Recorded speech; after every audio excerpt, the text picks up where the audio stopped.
더 많은 이야기 구독, 좋아요 부탁드립니다.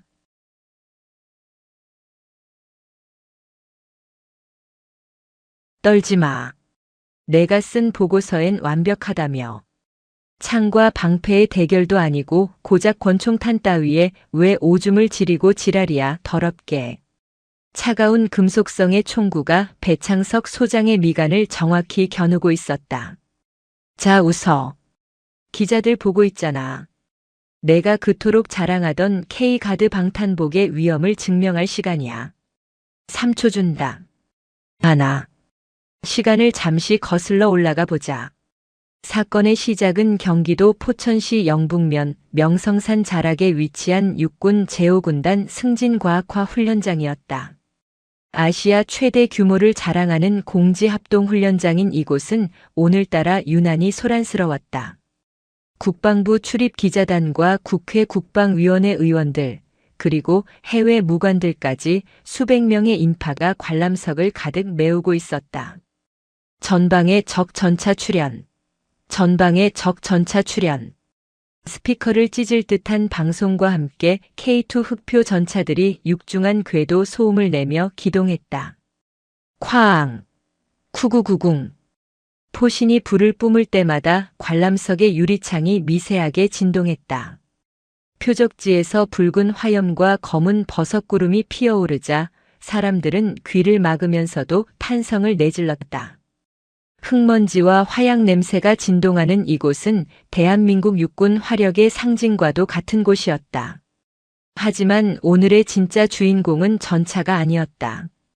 모든 화력 시범이 끝나고 연기가 거치자 연병장 중앙단상의 조명을 받으며 선 한 남자가 있었다.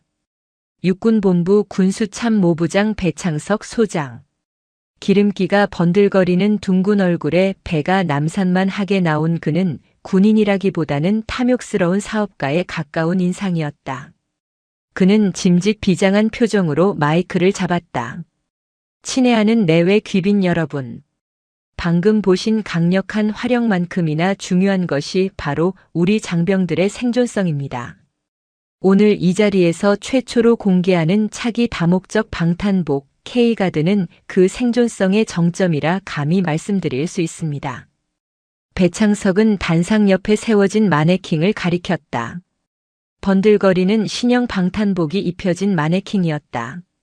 기존 방탄복보다 무게는 30% 줄였으면서도 북한군의 7.62mm 기관총탄까지 막아내는 기적의 신소재입니다. 제가 이 사업을 추진하면서 밤잠을 설친 날이 하루 이틀이 아닙니다. 오직 우리 아들 같은 병사들을 살리겠다는 일념 하나로 여기까지 왔습니다. 뻔뻔했다. 참으로 뻔뻔했다. 배창석의 연설이 이어지는 동안 단상 아래 도열해 있던 실무 장교들의 얼굴은 흑빛이 되어 고개를 들지 못했다. 그들은 알고 있었다. 저 번지르르한 방탄복의 안감이 최첨단 신소재가 아니라 폐타이어를 녹여 만든 재생 플라스틱과 싸구려 압축 스펀지라는 사실을. 원가 50만 원짜리를 500만 원으로 둔갑시켜 납품하고 그 차액인 수백억 원이 배창석과 방산 브로커들의 주머니로 들어갔다는 사실은 공공연한 비밀이었다. 작년 이 방탄복의 결함을 보고하려던 김대위는 뜬금없는 성추행 누명을 쓰고 불명예 전역을 당하지 않았던가.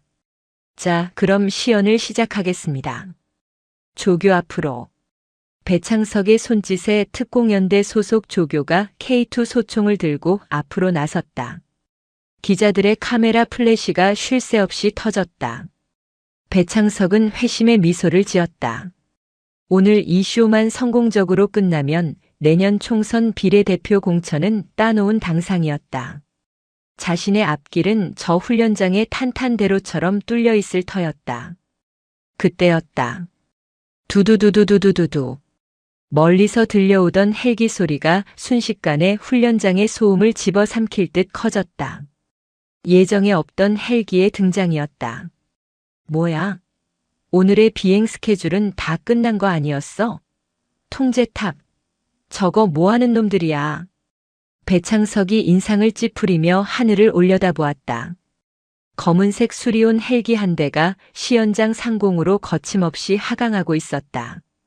헬기의 로터가 일으키는 엄청난 하강풍에 단상의 꽃장식들이 흩날리고 배창석의 정모가 벗겨져 바닥을 굴렀다.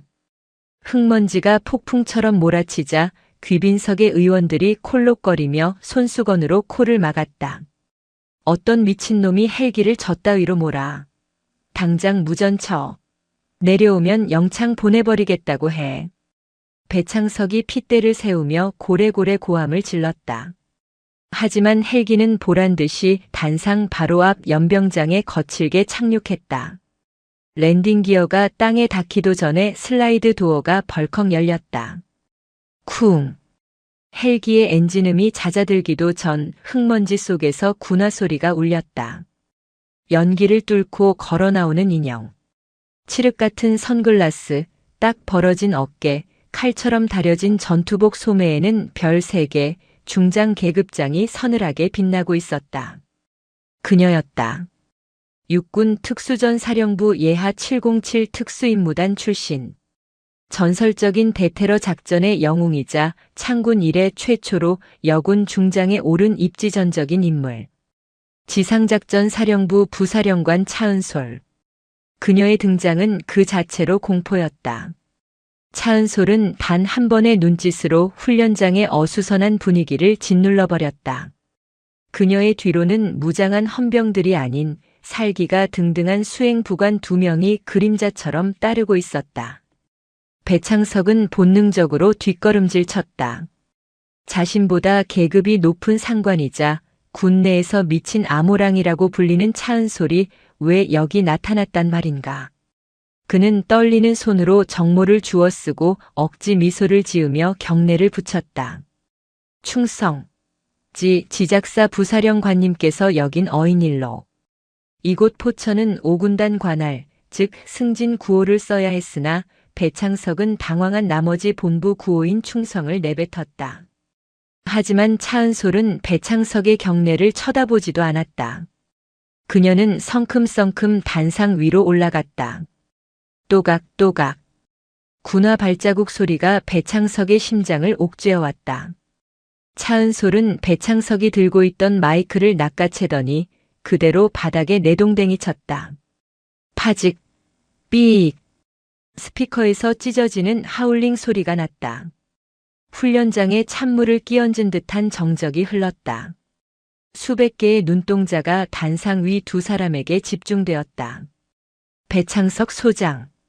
차은솔의 목소리는 낮았지만 훈련장 전체를 얼어붙게 만들 만큼 차가웠다. 예. 중장님 지금 생중계 중입니다만. 아들 같은 병사들을 살리겠다는 일념? 밤잠을 설쳐? 차은솔이 피식 헛웃음을 흘렸다. 그 웃음 끝에는 서슬퍼런 칼날이 숨겨져 있었다. 그녀는 천천히 마네킹 앞으로 다가갔다. 그리고 한 손으로 마네킹에 입혀진 K가드 방탄복을 북 뜯어내듯 벗겨냈다. 찍! 강력한 접착 테이프가 뜯어지는 소리가 났다. 차은솔은 벗겨낸 방탄복을 들어올리며 배창석을 노려보았다. 이게 그렇게 안전합니까? 그럼요. 국방규격 테스트를 모두 통과한 세계 최고 수준이. 그래? 그럼 잘 됐네. 퍽. 차은솔이 들고 있던 방탄복을 배창석의 가슴팍에 거칠게 떠밀었다. 억 하는 소리와 함께 배창석이 비틀거렸다. 입어. 짧은 명령이었다. 배창석은 자신의 귀를 의심했다. 네. 방금 뭐라고? 귀가 먹었나? 입으라고. 그 완벽한 방탄복. 차은솔은 허리춤으로 손을 가져갔다. 찰그락. 익숙하면서도 소름 끼치는 금소금이 들렸다. 그녀의 손에 들린 것은 K5 권총이었다. 그녀는 능숙한 동작으로 슬라이드를 당겼다. 철컥. 약실의 실탄이 장전되는 소리가 적막한 훈련장에 천둥처럼 울려 퍼졌다. 기자석이 술렁이기 시작했다. 카메라 렌즈들이 일제히 2사람을 향해 줌을 당겼다. 이건 단순한 해프닝이 아니었다. 배창석의 얼굴이 사색이 되었다. 입술이 파르르 떨렸다. 주 중장님, 이러시면 안 됩니다. 이거 실탄 아닙니까? 규정 위반입니다. 군법 회의감이라고요. 군법? 내 놈이 횡령한 국민 혈세 300억은 군법이 허용하던가. 차은솔의 눈빛이 매섭게 빛났다. 그녀는 권총을 들어 정확히 배창석의 미간을 조준했다. 흔들림 없는 파지. 707 시절 수백 번의 대테러 작전을 수행하며 단 한 번도 타겟을 놓친 적 없는 사수의 자세였다. 안 뚫린다며. 내 입으로 그랬잖아. 7.62mm 막아낸다고. 이 권총탄은 9mm야. 훨씬 약해. 그럼 당연히 맞겠지? 뭐가 무서워? 자, 장군님. 제발. 말로 하십시다. 여기 보는 눈이 많습니다. 배창석의 다리가 사시나무 떨리듯 떨리기 시작했다. 식은땀이 비오듯 흘러내려 그의 눈을 찔렀다. 뱃살이 출렁거릴 정도로 몸을 떨고 있었다. 새센다. 그 안에 안 입으면 방탄복 없는 맨몸에 구멍을 내주지. 하나. 차은솔의 검지가 방아쇠 울 안으로 들어갔다. 살기. 그것은 훈련된 군인만이 뿜어낼 수 있는 진짜 살기였다. 배창석은 직감했다. 이 여자는 쏜다. 진짜로 쏘고도 남을 여자다. 둘. 잠깐만요. 입겠습니다. 입을게요. 배창석은 허둥지둥 방탄복을 꿰입었다. 손이 어찌나 떨리는지 벨크로를 제대로 붙이지도 못했다. 꼴 사납기 그지없는 모습이었다. 천하의 군수 참모부장이 수백 명이 지켜보는 앞에서 벌벌 떨며 방탄복을 입는 꼴이라니. 다 입었습니다. 중장님 이제 됐죠? 총 거두세요. 네. 배창석이 울상을 지으며 애원했다. 하지만 차은솔은 총구를 내리지 않았다. 오히려 한 발자국 더 다가갔다.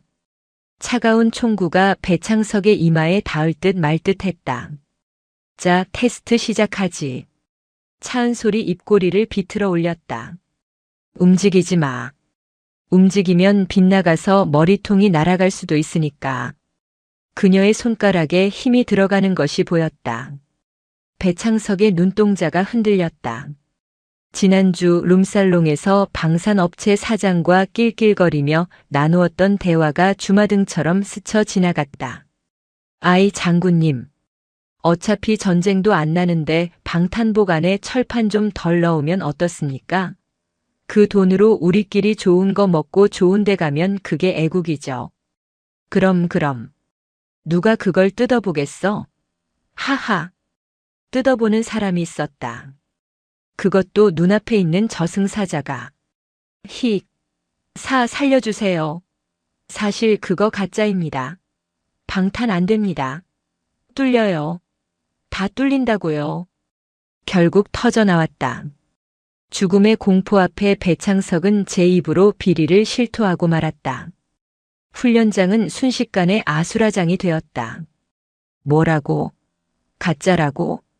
방금 들었어? 다 뚫린대. 기자들은 미친 듯이 셔터를 눌러댔고 웅성거림은 분노의 함성으로 바뀌었다. 배창석은 다리에 힘이 풀려 그 자리에 주저앉았다. 투둑.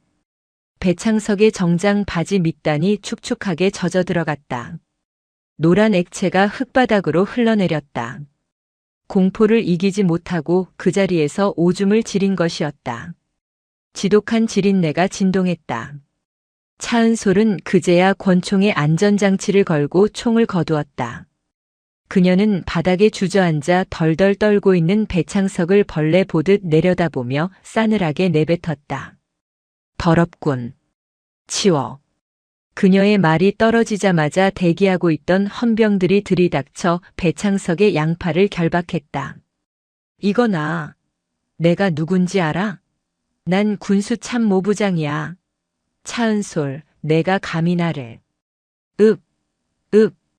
헌병들은 배창석의 입에 재갈을 물리고 짐짝처럼 끌고 갔다. 차은솔은 멍하니 서 있는 기자들을 향해 돌아섰다. 선글라스를 벗자 날카롭지만 정의로운 눈매가 드러났다. 그녀는 카메라 렌즈를 정면으로 응시하며 말했다. 찍으십시오. 그리고 있는 그대로 내보내십시오. 대한민국 군대에 더 이상 썩은 고름을 남겨두지 않겠다는 제 의지입니다. 방산 비리는 단순한 횡령이 아니라 전우의 등에 칼을 꽂는 살인 행위입니다. 오늘부로 그 살인자들에 대한 사냥을 시작합니다. 그녀의 선언은 훈련장의 스피커를 타고 메아리 쳤다. 그날 저녁 대한민국 뉴스의 헤드라인은 온통 차은솔과 오줌 지린 배창석의 사진으로 도배되었다. 별셋 중장의 참교육, 썩은 별을 떨어뜨리다 안 뚫린다던 방탄복, 소장 오줌은 못 막았다. 세상은 통쾌해하며 환호했지만 차은솔은 알고 있었다. 이것은 단순한 해프닝으로 끝나지 않을 것임을. 배창석의 뒤에는 더 거대하고 추악한 그림자가 도사리고 있었다. 그녀는 주머니에서 스마트폰을 꺼냈다. 화면에는 김선우 하사라는 이름이 떠 있었다. 작년 불량 방탄복 때문에 하반신이 마비되어 강제 전역당한 부하. 차은솔의 눈가가 잠시 젖어들었다가 이내 매섭게 굳어졌다. 기다려 선우야. 대장님이 간다. 그녀는 다시 헬기에 올랐다. 로터가 돌기 시작하며 승진 훈련장의 흙먼지를 다시 한번 하늘 높이 쏘아 올렸다. 전쟁은 이제 막 시작되었다. 승진 훈련장의 총성은 멎었지만 그 여진은 대한민국 전체를 뒤흔들었다. 하지만 그 진동의 방향은 차은솔이 예상했던 것과는 조금 다르게 흘러가고 있었다. 서울 용산구 이태원로 국방부 청사 인근의 한 고급 한정식집 송원. 이곳은 일반인의 출입이 통제된 채 은밀한 회합 장소로 자주 쓰이는 곳이었다. 자개장으로 장식된 VIP 룸 안에는 무거운 침묵과 함께 담배 연기만이 자욱했다. 상석에는 오선 국회 국방위원장이 앉아 있었고 그 맞은편에는 불과 며칠 전 승진 훈련장에서 오줌을 지리며 개망신을 당했던 배창석 소장이 앉아 있었다. 놀랍게도 그는 구속되기는커녕 환자복을 입은 채 링거 주사를 맞고 있었다.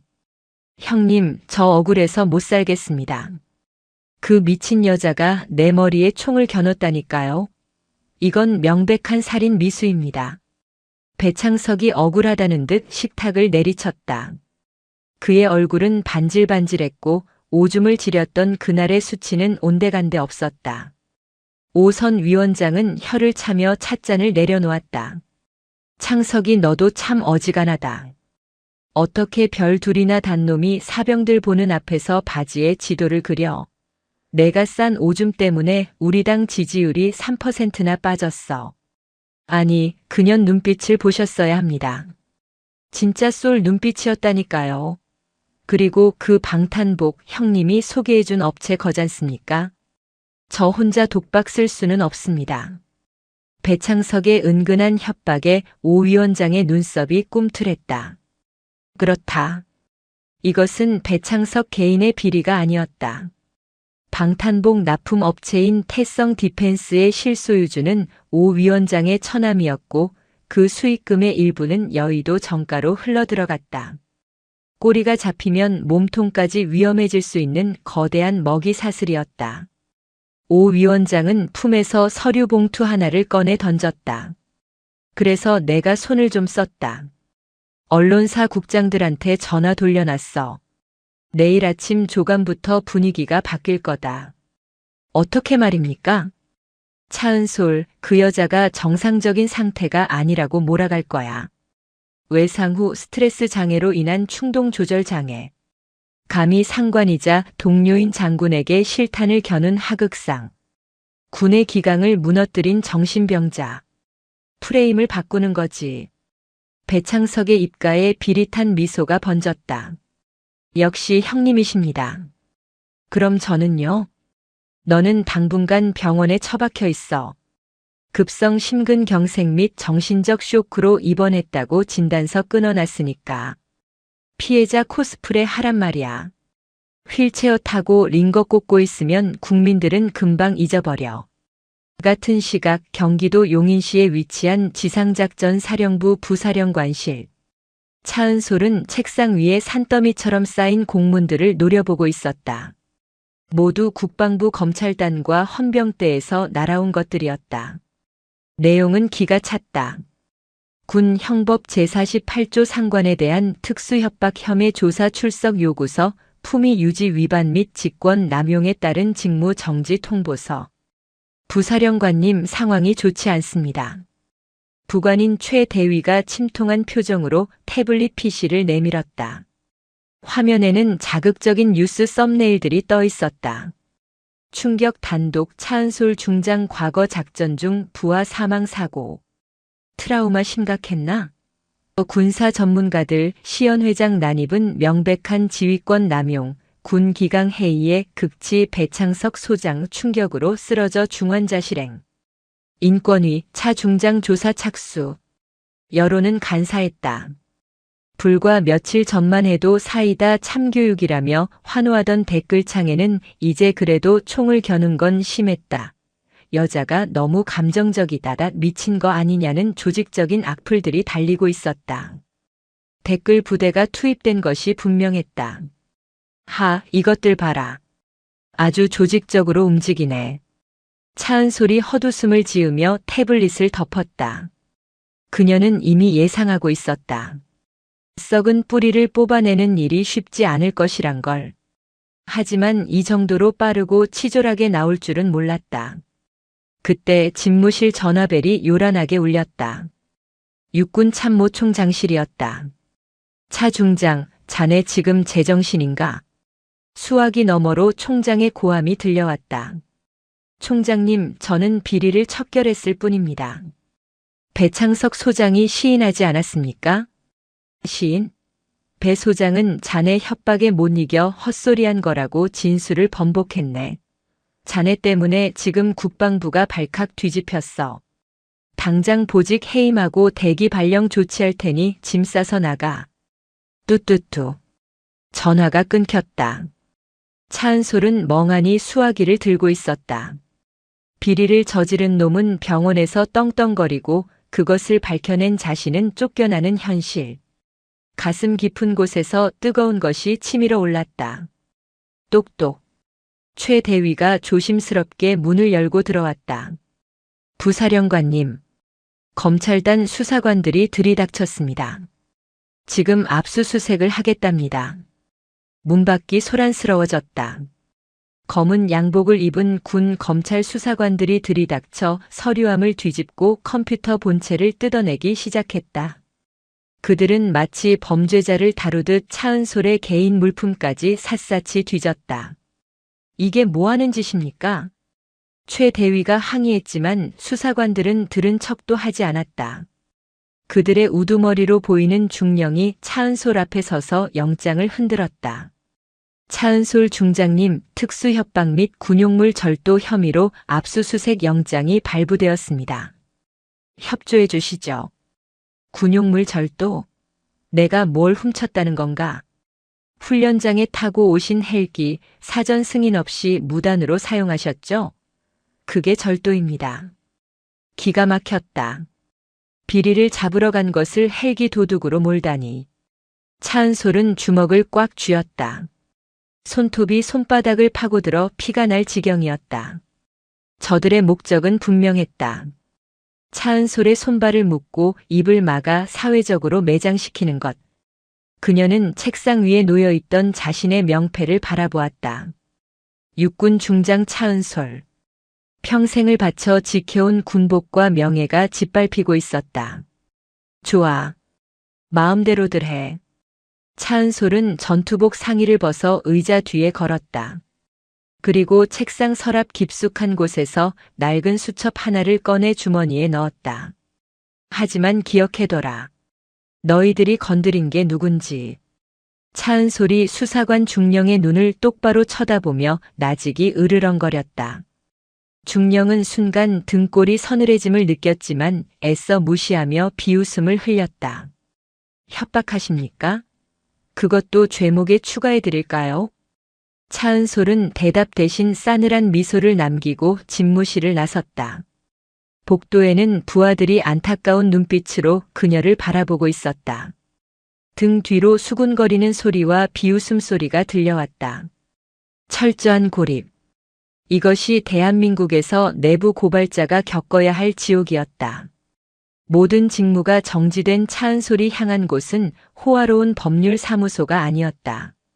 그녀는 낡은 검은색 세단을 직접 몰아 경기도 성남시의 한 외진 동네로 향했다.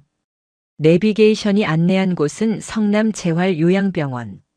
말이 좋아 병원이지 사실상 갈 곳 없는 환자들을 수용하는 허름한 시설이었다. 국군 수도병원에서조차 강제 퇴원당한 김선우 하사가 머물고 있는 곳이었다. 병실 문을 열자 퀴퀴한 소독약 냄새와 곰팡이 냄새가 코를 찔렀다. 좁은 6인실 구석, 창가도 아닌 복도 쪽 침대에 깡마른 청년 하나가 멍하니 천장만 바라보고 있었다. 선우야. 차은솔의 부름에 청년의 눈동자가 천천히 돌아갔다. 초점 없는 눈빛. 생기라고는 찾아볼 수 없는 얼굴. 불과 1년 전만 해도 특전사 707의 유망주로 불리던 김선우 하사의 모습이었다. 네. 대장님? 김선우가 믿기지 않는다는 듯 목소리를 떨었다. 그는 몸을 일으키려 했지만 하반신은 미동도 하지 않았다. 이불 아래로 드러난 그의 다리는 근육이 다 빠져 앙상한 나뭇가지 같았고 곳곳에 욕창이 생겨 짓물러 있었다. 누워있어. 일어나지 마. 차은솔이 황급히 다가가 그의 어깨를 잡았다. 김선우의 눈에서 눈물이 주르륵 흘러내렸다. 죄송합니다, 대장님. 경례도 못 드리고. 제가 이 꼴이라. 아니야. 미안하다. 내가 너무 늦게 왔어. 차은솔은 김선우의 손을 꼭 잡았다. 거칠고 차가운 손이었다. 뉴스 봤습니다. 대장님이 그 나쁜 놈들 혼내주시는 거. 속이 다 시원했습니다. 그런데 대장님도 징계 받으신다고. 그건 신경 쓰지 마. 그보다 몸은 좀 어때? 재활치료는 잘 받고 있고. 김선우가 씁쓸하게 웃었다. 재활이요? 돈이 있어야 받죠. 군에서 준 위로금 500만 원, 그거 병원비 2달치도 안 됩니다. 아버지는 일용직 나가시고 어머니는 식당 설거지하시면서 제 병원비 대고 계세요. 저는 그냥 짐입니다. 죽지 못해 사는 짐이요. 김선우가 주먹으로 자신의 감각 없는 허벅지를 퍽퍽 내리쳤다. 이 다리만 멀쩡했어도, 그 빌어먹을 방탄복만 아니었어도, 1년 전 그날 대테러 작전 중이었다. 테러범이 쏜 유탄 파편이 김선우의 복부를 강타했다. 정상적인 방탄복이라면 막아냈어야 할 파편은 종이장 같은 방탄판을 뚫고 척추 신경을 끊어놓았다. 하지만 군의 조사 결과는 참담했다. 개인 장비 점검 불량 및 안전수칙 미준수. 배창석 일당은 불량 방탄복의 결함을 숨기기 위해 모든 책임을 말단 하사인 김선우에게 뒤집어 씌웠다. 그리고 입을 다무는 조건으로 치료비를 지원해주겠다고 회유했으나 전역 신고를 하자마자 지원을 끊어버리고 강제 퇴원시켰다. 대장님, 저 억울해요. 진짜 억울해서 미치겠어요. 저들이 찾아와서 협박했습니다. 방탄복 이야기 어디 가서 한마디라도 하면 부모님까지 가만 안 두겠다. 김선우가 오열했다. 그의 절규는 좁은 병실을 가득 메웠다. 차은솔의 가슴이 찢어지는 듯 했다. 국가를 위해 충성한 대가가 고작 이것인가? 누가 협박했어? 차은솔의 목소리가 낮게 깔렸다.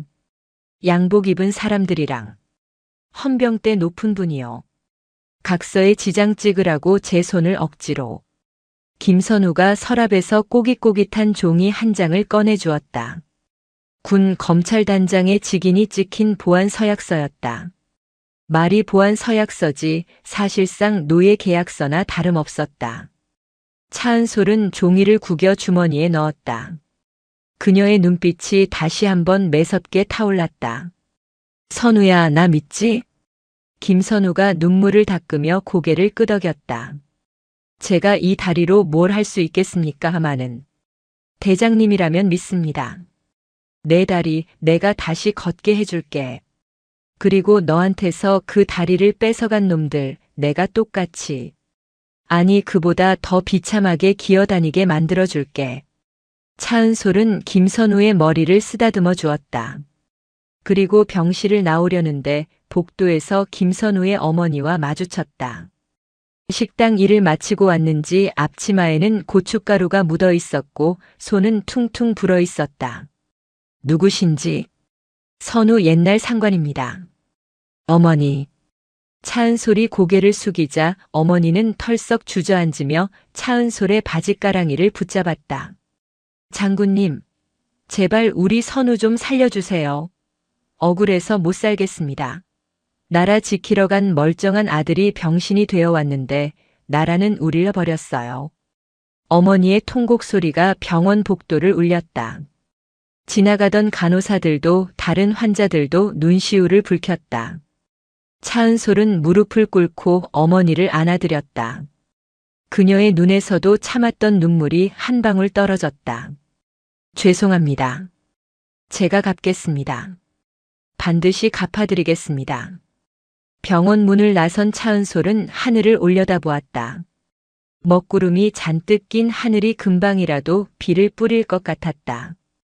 그녀는 휴대폰을 꺼내 어딘가로 전화를 걸었다. 나다. 다들 자고 있나? 일어나라. 사냥 갈 시간이다. 서울 변두리 재개발 예정 지구의 허름한 폐공장. 인적이라곤 찾아볼 수 없는 이곳에 승합차 한 대가 미끄러지듯 들어왔다. 차은솔이 차에서 내리자 어둠 속에서 3명의 사내가 모습을 드러냈다. 그들은 군복이 아닌 편한 사복 차림이었지만 뿜어져 나오는 기운은 날카롭기 그지없었다. 오랜만입니다, 팀장님. 아니, 이제 사령관님이신가? 검은 모자를 푹 눌러 쓴 사내가 씩 웃으며 인사를 건넸다. 전직 707 특수임무단 폭파 전문가이자 해킹의 귀재, 코드네임 도깨비 박성훈 상사였다. 그는 군납 비리를 내부 고발하려다 미운 털이 박혀 강제 전역당한 뒤 현재는 사설 탐정 일을 하고 있었다. 계급장 떼라. 지금은 그냥 차은솔이다. 뉴스 봤습니다. 아주 화끈하게 지르셨던데요. 역시 우리 대장님 성질머리 어디 안 갔네.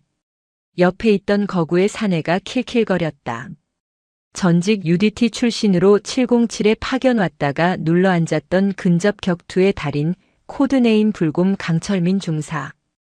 그는 현재 노량진 수산시장에서 참치를 해체하고 있었다. 그의 손에 들린 사심이 칼보다 더 무서운 건 그의 맨주먹이었다. 마지막 한 명은 말이 없었다. 구석에 기대어 동전 하나를 손가락 사이로 현란하게 굴리고 있는 날카로운 인상의 사내. 코드네임 고스트 이진우 원사. 대한민국 최고의 저격수였으나 시력을 다쳤다는 거짓 진단서를 받고 군에서 쫓겨난 비운의 에이스였다.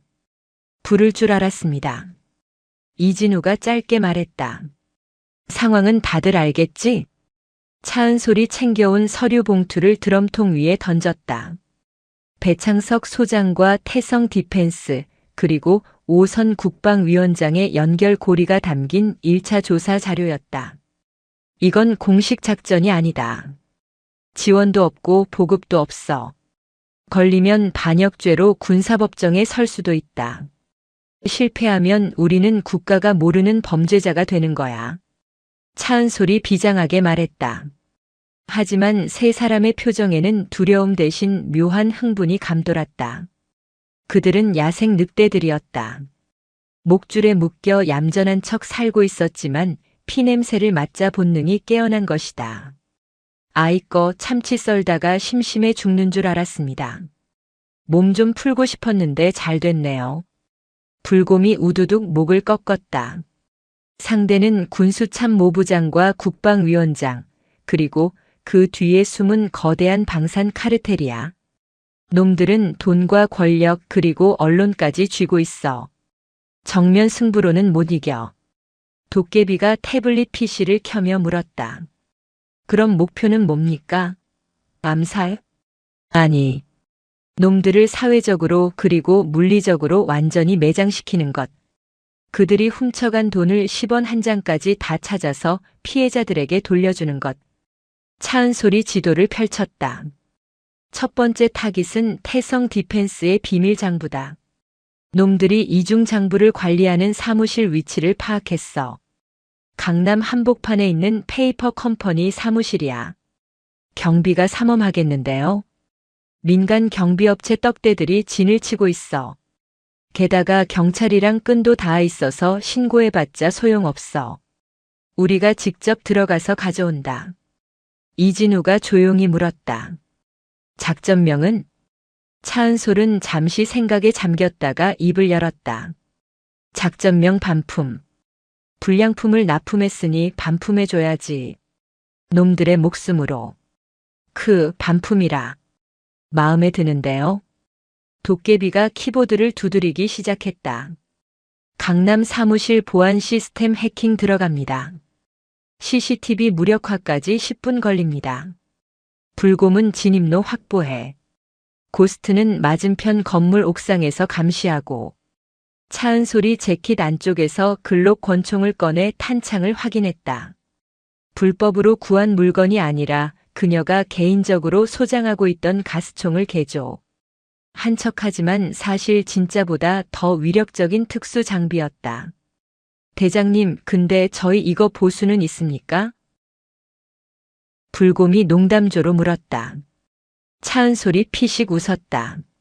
성공하면 배창석이 숨겨둔 비자금 금고 너희가 털어서 회식비 써라. 오예. 오늘 소고기 배 터지게 먹겠네. 세 사람은 어둠 속으로 흩어졌다. 707의 전설들이 다시 뭉쳤다. 대한민국을 썩게 만드는 비리 카르텔을 향한 통쾌하고 잔혹한 사냥이 시작되는 순간이었다. 잠시 후 강남구 테헤란로의 한 고층 빌딩. 말끔한 정장 차림으로 위장한 차은솔이 로비로 들어섰다. 그녀의 인이어에서 도깨비의 목소리가 들려왔다. 엘리베이터 제어권 확보했습니다. 15층으로 직행하세요. 복도의 경비 셋, 무장 상태 확인 안 됨. 확인. 띵. 엘리베이터 문이 열리자 검은 양복을 입은 거구의 사내 3명이 길을 막아섰다. 뭡니까? 여기는 관계자 외출입 금지입니다. 사내 하나가 차은솔을 밀치려 손을 뻗었다. 그 순간 차은솔의 눈빛이 번뜩였다. 우득. 아악. 순식간이었다. 차은솔은 사내의 손목을 꺾어버리고 그대로 턱에 니킥을 꽂아 넣었다. 거구의 사내가 종이 인형처럼 쓰러졌다. 나머지 2명이 당황하여 품에서 3단봉을 꺼내려 했지만 이미 늦었다. 퍽. 콰직. 차은솔의 군화발이 그들의 명치와 무릎을 정확히 타격했다. 불과 3초. 3명의 경비원은 바닥에 널브러져 신음조차 내지 못했다. 차은솔은 옷매무새를 다듬으며 쓰러진 경비원을 넘어 사무실 문 앞으로 다가갔다. 똑똑. 택배 왔습니다. 반품하러 왔어요. 쾅. 그녀가 문을 박차고 들어갔다. 그곳에는 산더미 같은 현금 다발을 세고 있던 태성 디펜스의 바지 사장과 조직원들이 눈을 동그랗게 뜨고 있었다. 누구야? 누구긴. 너희들 지옥으로 보내줄 저승사자지. 차은솔의 입가에 서늘한 미소가 걸렸다. 이제부터는 대화가 아닌 폭력이 지배하는 시간이었다. 강남 테헤란로의 페이퍼 컴퍼니 사무실이 털렸다는 소식은 삽시간에 비리 카르텔의 심장부를 강타했다. 국방부 인근 안가. 5선 국회 국방위원장은 재떨이가 깨질 정도로 바닥에 집어던지며 고함을 질렀다. 뭐? 장부가 사라져? 야, 이 멍청한 새끼들아. 그게 어떤 장부인데 그걸 뺏겨. 배창석 소장은 소파 구석에 처박혀 벌벌 떨고 있었다. 며칠 전 훈련장에서 오줌을 지릴 때와 똑같은 모양새였다. 형님. 아니 위원장님.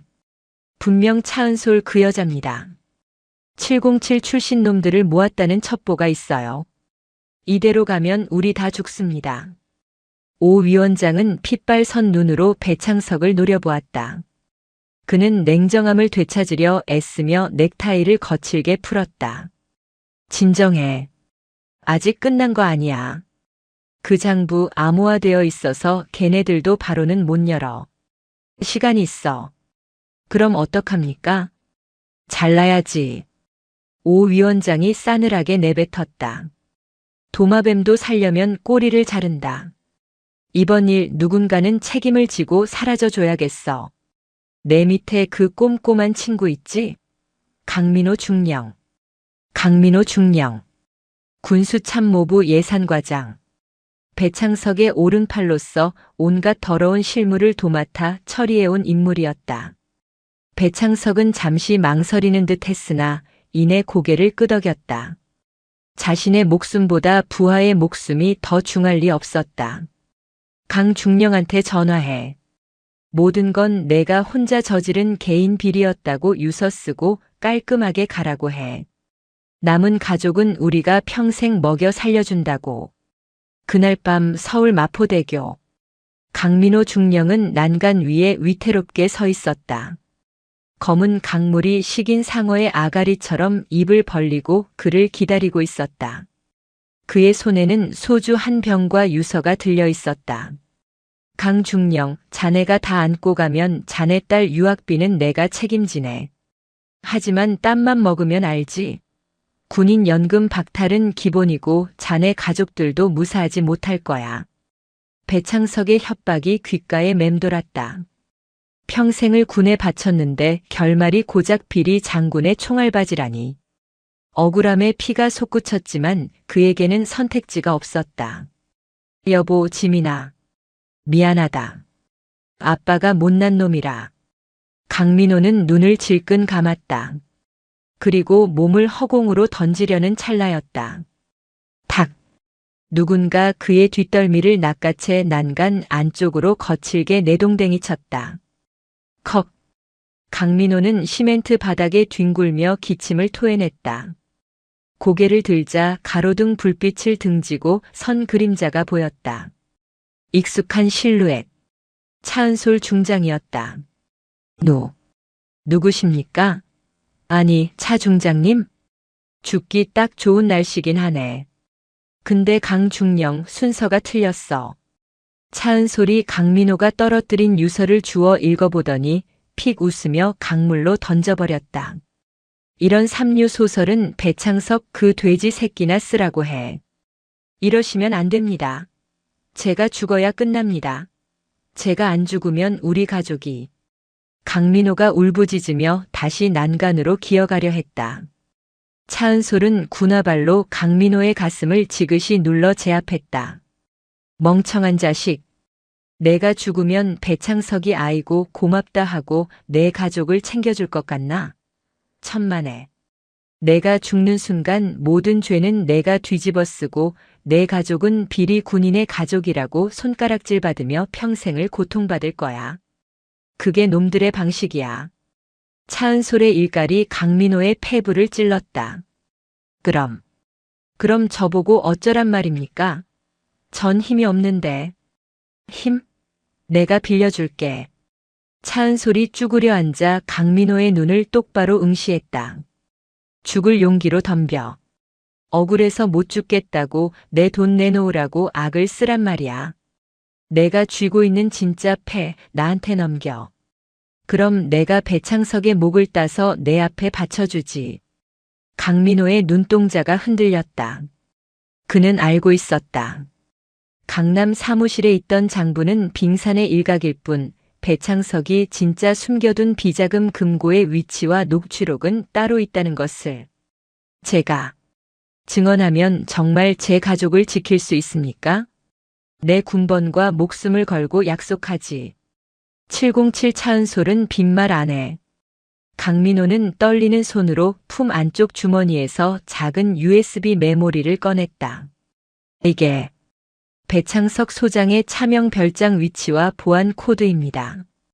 그리고 놈들이 오 위원장과 통화한 녹음 파일 원본도 들어있습니다. 차은솔은 USB를 받아주었다. 차가운 금속성 물체에서 뜨거운 분노가 느껴졌다. 잘 생각했다. 이제 집에 가서 발 뻗고 자. 내일 아침이면 세상이 뒤집혀 있을 테니까. 차은솔이 돌아서려는 순간 그녀의 주머니에서 진동이 울렸다. 도깨비였다.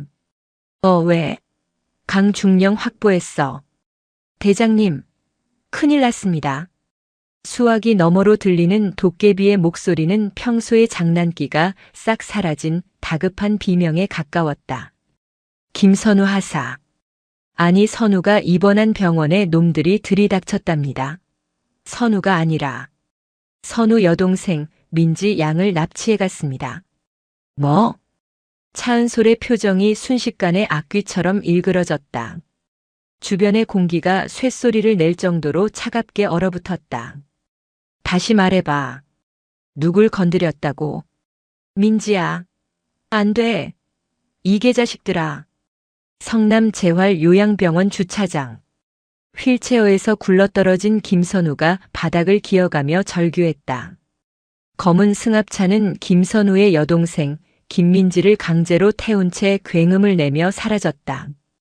김선우의 손톱이 아스팔트를 긁어 피투성이가 되었다. 그는 자신의 다리를 저주했다. 눈앞에서 동생이 끌려가는데 아무것도 할 수 없는 이 병신 같은 다리를. 끼익.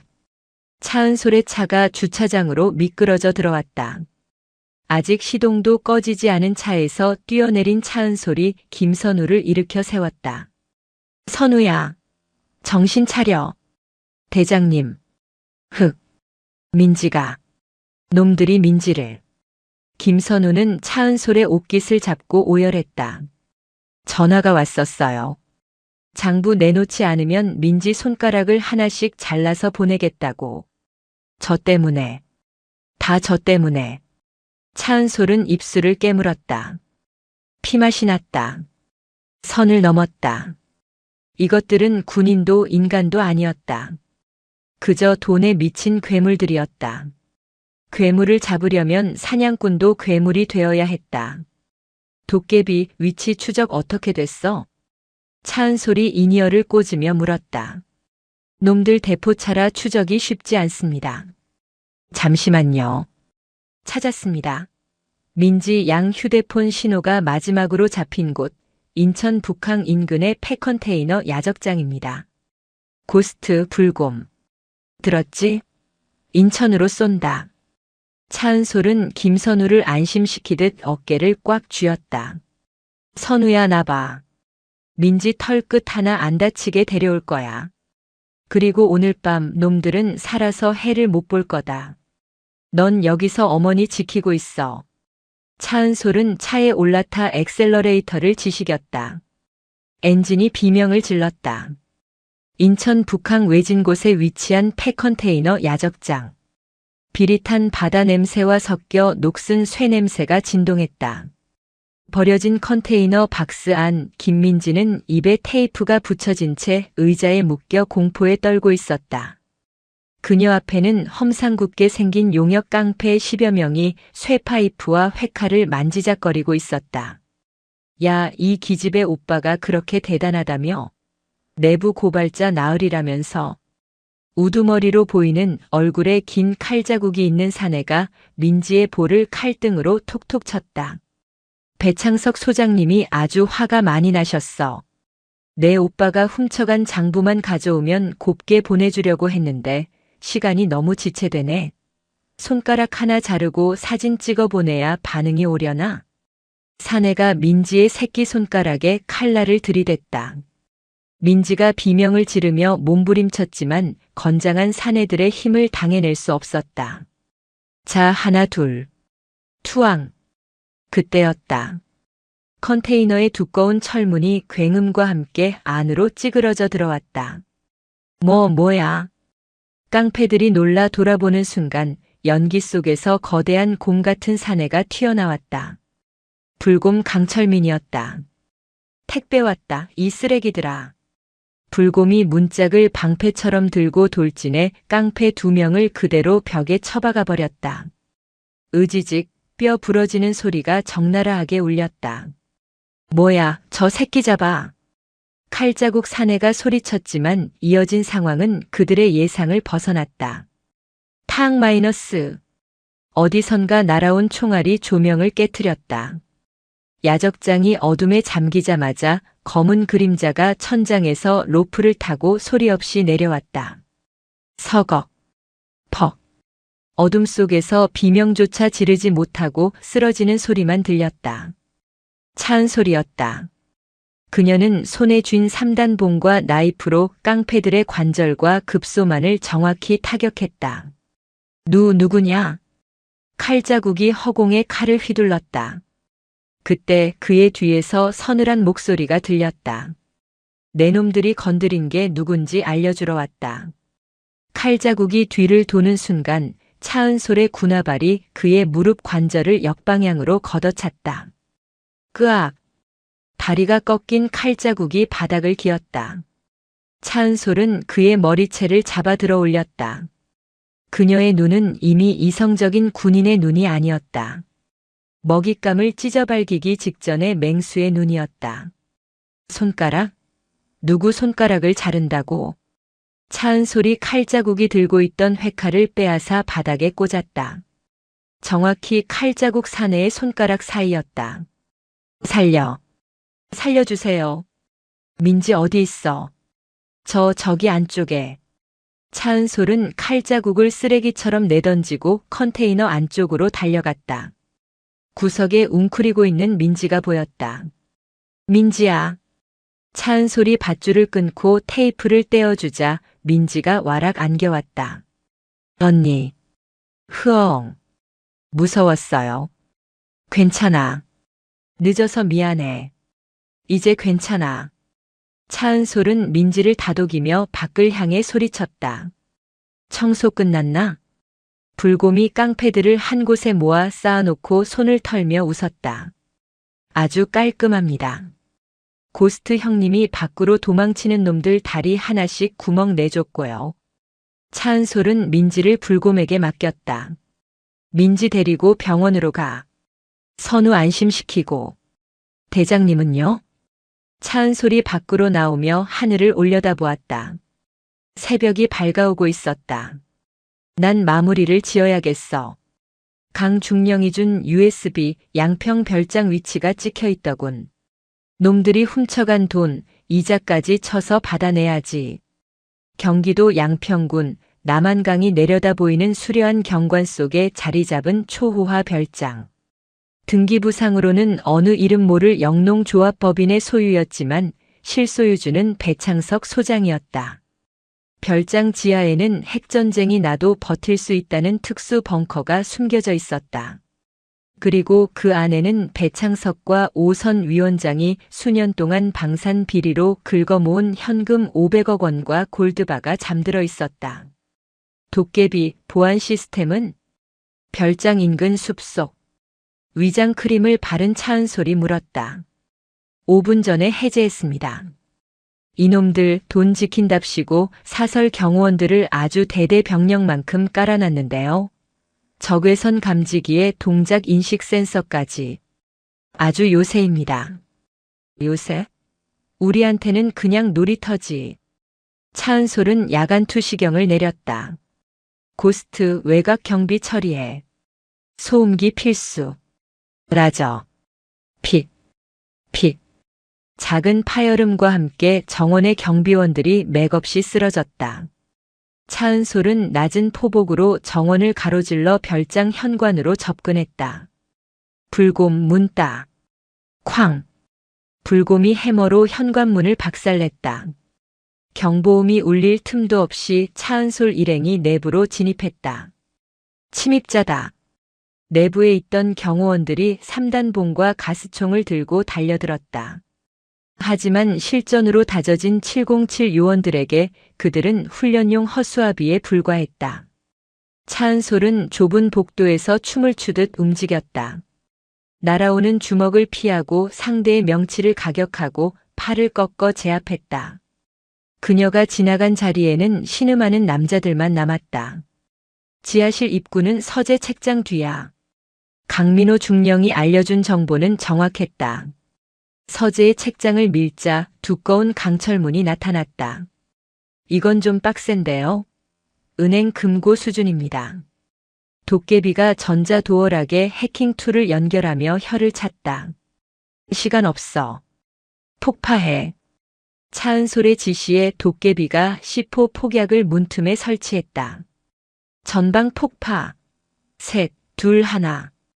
쾅. 굉음과 함께 강철문이 뜯겨나갔다. 자욱한 연기 너머로 드러난 벙커 내부.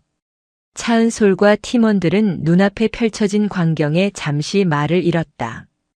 5만원권 지폐 다발이 팔레트 위에 벽돌처럼 쌓여 있었다. 벽면 한쪽을 가득 채운 금괴의 황금빛이 조명을 받아 번쩍였다. 병사들에게 썩은 밥을 먹이고 가짜 방탄복을 입혀서 만든 피 같은 돈이었다. 와, 이거 다 합치면 얼마야? 이 새끼들 진짜 악마네. 불곰이 입을 다물지 못했다. 차은솔은 돈다발 하나를 집어들었다. 묵직했다. 그녀는 돈다발을 꽉 쥐어 구겨버렸다. 이건 돈이 아니야. 선우에 다리고 죽어간 병사들의 목숨값이야. 그녀는 준비해온 대형 더플백을 던졌다. 담아. 한 푼도 남기지 말고 다 담아. 그리고 저기 보이는 서류 뭉치랑 하드디스크, 저게 진짜야. 5선 위원장의 목줄. 팀원들이 일사불란하게 움직이기 시작했다. 그때 벙커 입구에서 사이렌 소리가 들려왔다. 대장님, 경찰입니다. 아니, 헌병대 차량도 보입니다. 배창석이 손을 쓴 모양이었다. 정식 수사기관이 도착하기 전에 이들을 무장 강도로 몰아 사살하려는 속셈이었다. 타이밍 한번 기막히네. 트럭 준비됐지? 뒷문에 대기시켜놨습니다. 짐 싣고 튄다. 내가 미끼가 될 테니 너희는 돈이랑 증거 가지고 먼저 빠져. 무슨 소립니까? 같이 가야죠. 불곰이 버럭 소리를 질렀다. 명령이다. 이 증거 방송국으로 가져가야 해. 내가 여기서 시선을 끄는 동안 너희가 가서 터뜨려. 그래야 우리가 이겨.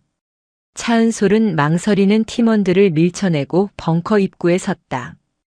그녀의 양손에는 연막탄과 섬광탄이 들려 있었다. 가라. 707은 임무 완수가 우선이다. 팀원들은 이를 악물고 뒷문으로 달렸다. 차은솔은 안전핀을 뽑아 던졌다. 펑. 쉬익. 하얀 연기가 별장을 뒤덮었다. 차은솔은 연기 속으로 몸을 던졌다. 그녀는 알고 있었다. 오늘 자신이 체포되더라도 저 증거만 세상에 나오면 승리한다는 것을. 와라, 이 비리 덩어리들아. 끝장을 봐주지. 차은솔의 외침이 새벽 양평의 하늘을 갈랐다. 손들어. 움직이면 쏜다. 양평 별장의 새벽 공기를 가르는 헌병대의 확성기 소리가 울려 퍼졌다. 자욱한 연막탄 연기 속에서 차은솔은 두 손을 천천히 머리 위로 올리며 걸어 나왔다. 수십 개의 총구가 그녀를 겨누고 있었지만 그녀의 표정은 아침 산책을 나온 사람처럼 평온했다. 계급장도 안 보고 총질인가? 총구 내려. 차은솔의 나직한 일갈에 헌병들이 움찔했다. 하지만 현장을 지휘하던 헌병대장은 배창석의 사주를 받은 자였다. 피의자 차은솔, 당신을 군용물 절도, 특수폭행, 가택 침입 및 강도 혐의로 긴급 체포한다. 철컹. 차은솔의 손목에 차가운 수갑이 채워졌다. 그녀는 반항하지 않았다. 이미 팀원들이 돈과 장부를 가지고 무사히 빠져나간 것을 확인했기 때문이다. 그녀는 연행되어 가면서도 입가에 묘한 미소를 띠고 있었다. 즐겨라, 배창석. 그게 내 놈의 마지막 웃음이 될 테니. 같은 시각 서울 여의도 KBN 방송국 앞. 도깨비, 불곰, 고스트가 탄 트럭이 방송국 지하 주차장에 진입했다. 대장님이 잡혀가셨어. 이제부턴 시간 싸움이야. 도깨비가 비장한 표정으로 노트북을 열었다. 배창석이 오늘 오전 10시에 국방부 브리핑룸에서 대국민 담화문을 발표한다고 해. 모든 지상파가 생중계할 예정이고 우리는 바로 그 신호를 가로챈다. 경비가 삼엄할 텐데 메인 서버실까지 어떻게 들어가지? 고스트의 질문에 불곰이 커다란 더플백을 어깨에 매며 씩 웃었다. 어떻게긴. 그냥 뚫고 들어가는 거지. 방송국 경비가 특수부대보다 빡세겠어? 오전 10시. 국방부 브리핑룸. 수백 명의 기자가 모인 가운데 배창석 소장이 단상에 올랐다. 그는 휠체어에 앉아 환자복을 입고 링거까지 꽂은 채 세상에서 가장 불쌍한 표정을 짓고 있었다. 그 옆에는 오선 국방위원장이 침통한 표정으로 서 있었다. 국민 여러분, 참담한 심정으로 이 자리에 섰습니다. 국가 안보를 책임지는 장성이 정신적으로 불안정한 부하에게 총기로 위협받고 사적인 공간까지 테러당했습니다. 배창석이 준비된 원고를 읽으며 거짓 눈물을 훔쳤다. 차은솔 중장은 과거 작전의 트라우마로 인해 심각한 망상에 빠져 있습니다. 있지도 않은 비리를 조작하고 심지어 강도 행각까지 벌였습니다. 이는 명백한 그때였다. 치잉 마이너스. 브리핑룸의 대형 스크린과 전국으로 송출되던 생방송 화면이 지직거리기 시작했다.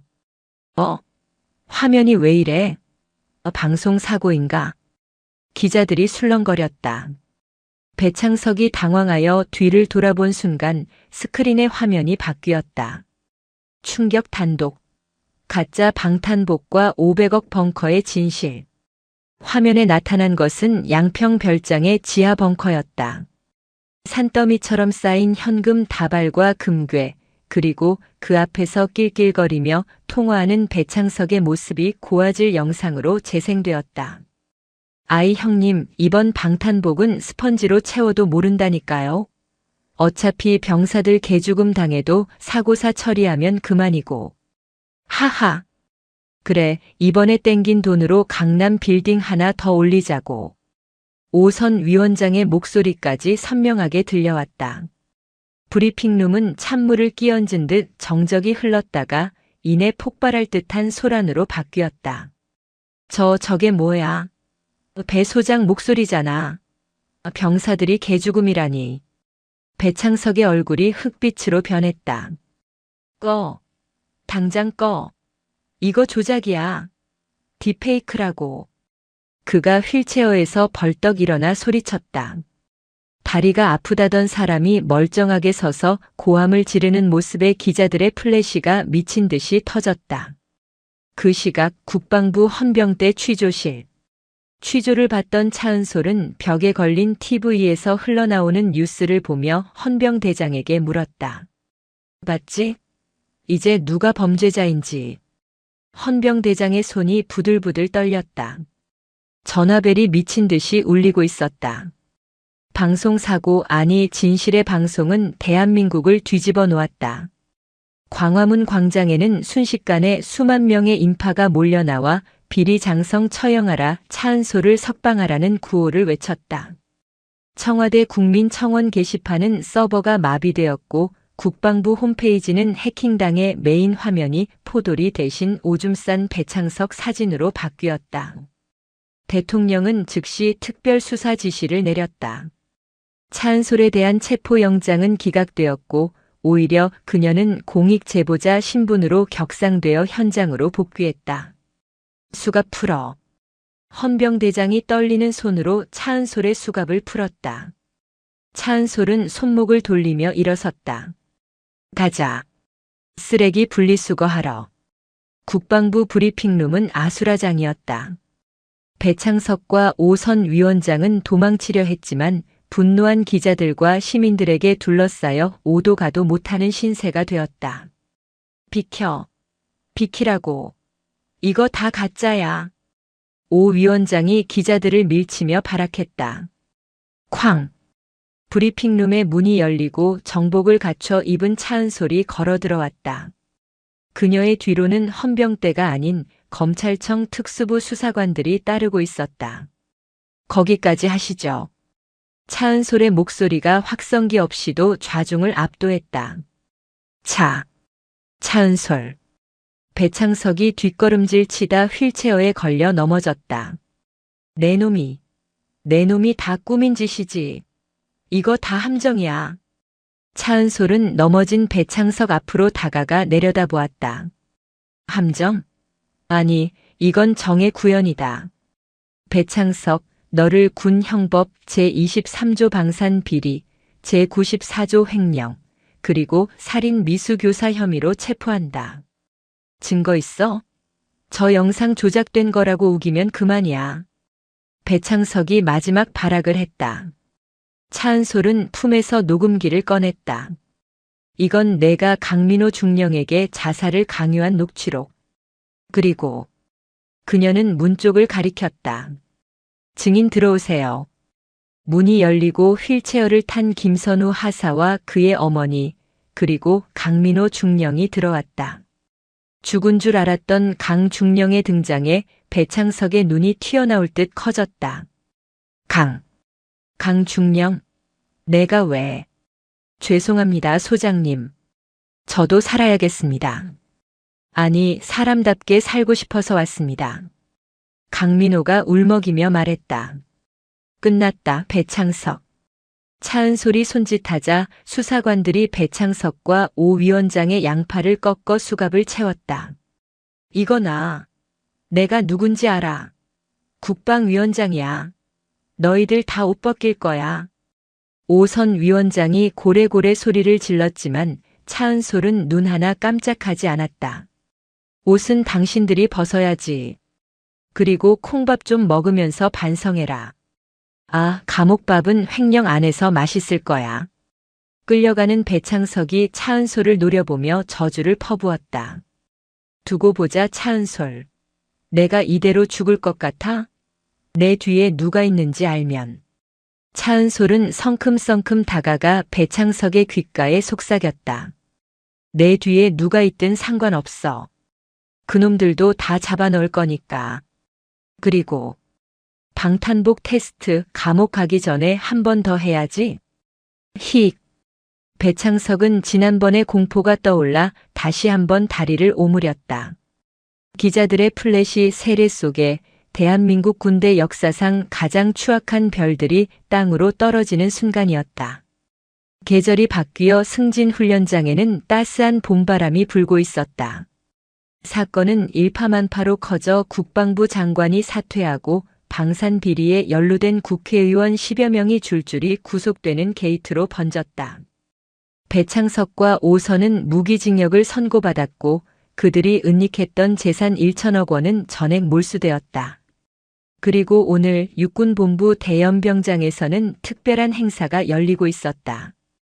차렷, 경례, 충성, 우렁찬 함성과 함께 오열횡대로 도열한 장병들이 단상을 향해 경례했다. 단상에는 대통령과 함께 차은솔 대장이 서 있었다. 그녀는 이번 공로를 인정받아 육군 참모총장으로 파격 승진했다. 대한민국 건국 이래 최초의 여군 사성 장군이자 참모총장의 탄생이었다. 하지만 차은솔의 시선은 자신의 어깨에 달린 별이 아니라 연병장 맨 앞줄에 앉아있는 한 청년에게 고정되어 있었다. 김선우. 그는 더 이상 휠체어에 앉아있지 않았다. 환수된 범죄 수익금으로 설립된 장병 사랑 기금의 첫 번째 수혜자가 되어 최첨단 바이오닉 의족 수술을 받고 두 다리로 당당히 서 있었다. 행사가 끝나고 차은솔은 곧장 김선우에게 다가갔다. 총장님. 김선우가 서툰 동작이지만 힘차게 거수 경례를 붙였다. 쉬어. 아직 다리 익숙하지도 않을 텐데 무리하지 마. 차은솔이 웃으며 그의 어깨를 두드렸다. 아닙니다. 날아갈 것 같습니다. 다시 걷는다는 게 이렇게 행복한 일인 줄 몰랐습니다. 김선우의 눈에 눈물이 고였다. 그의 곁에는 곱게 한복을 차려입은 어머니와 여동생 민지가 행복한 표정으로 서 있었다.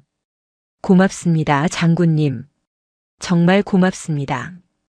어머니가 차은솔의 두 손을 잡고 놓지 않았다. 제가 한 게 아닙니다. 선우가 그리고 우리 병사들이 마땅히 누려야 할 권리를 되찾은 것뿐입니다. 그때 멀리서 익숙한 얼굴들이 다가왔다.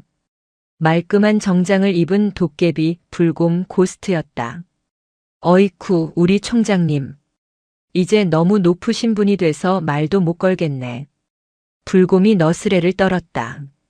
시끄러워. 오늘 저녁에 삼겹살집 예약해놨으니까 다들 튀어와. 법인 카드 말고 내 개인 카드로 긁을 테니까. 오, 역시 대장님 클라스. 모두가 웃음을 터뜨렸다. 따스한 햇살이 그들의 위로 쏟아졌다. 차은솔은 잠시 고개를 들어 펄럭이는 태극기를 바라보았다. 썩은 살을 도려낸 자리에 새살이 돋아나듯 군대도 조금씩 변하고 있었다. 비록 완벽하지는 않을지라도 누군가는 계속해서 싸우고 지켜야 할 곳이었다. 가자. 차은솔은 군모를 고쳐 쓰고 당당하게 걸음을 옮겼다. 그녀의 군화 소리가 대지를 울렸다. 그것은 억울한 이들의 눈물을 닦아주고 불의에 맞서는 희망의 행진곡이었다. 그녀의 전쟁은 끝났지만 그녀의 사명은 영원히 계속될 것이다.